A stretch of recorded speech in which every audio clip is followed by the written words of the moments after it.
अस्सलाम वालेकुम दोस्तों, कैसे हैं आप लोग। उम्मीद करता हूँ कि आप लोग सब बखैर होंगे। चलिए आज मैं आपको एक दहरिया शख्स के ईमान लाने का वाक़या बताऊँ। अब ये बताओ कि दहरिया शख्स है कौन। दहरिया शख्स वो है जो खुदा के वजूद का ही इनकार करता है, खुदा की हस्ती का इनकार करता है। इसे हम लामज़हब भी कह सकते हैं।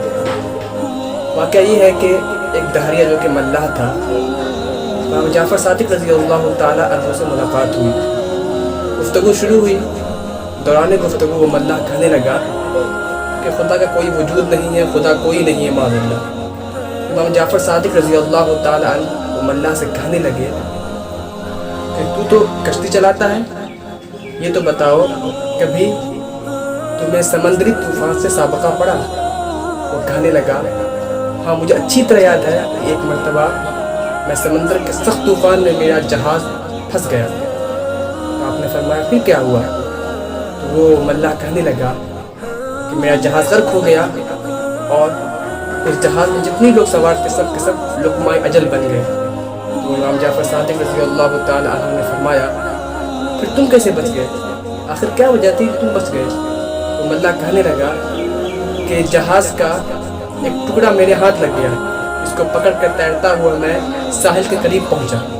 साहिल दूर ही था कि वो तख्ता भी मेरे हाथ से छूट गया। तो फिर आखिर मैंने पूरी कोशिश सर्व कर दी, तो मैं किसी न किसी तरह हाथ पैर मारता हुआ मैं मंजिल मकसूद तक जा पहुंचा।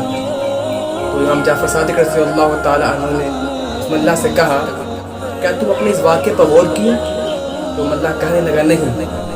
तो इमाम जाफ़र सादिक़ रज़ियल्लाहु ताला अन्हु ने फरमाया सुनो, जब तुम उस जहाज़ पर सवार थे तो तुम्हें एतमाद और भरोसा था कि ये जहाज़ मुझे मंजिल मकसूद तक जा पहुंचाएगा, लेकिन जब वो जहाज़ डूब गया तो फिर तुम्हारा एतमाद और भरोसा उस जहाज़ के उस तख्ते पर रहा जो इत्तेफ़ाक़न तुम्हारे हाथ लग गई थी। लेकिन जब वो भी डूब गया तो ये सोच कर बताओ क्या तुम्हें उस बेसहारा वक्त और बेचारगी के आलम में क्या तुम्हें उम्मीद थी कि अगर तुम्हें कोई बचाना चाहे तो बचा सकता है। तो कहने लगा, मल्लाह कहने लगा हाँ मुझे उम्मीद तो थी। तो आपने फरमाया किससे उम्मीद थी, तुम्हें कौन बचा सकता था।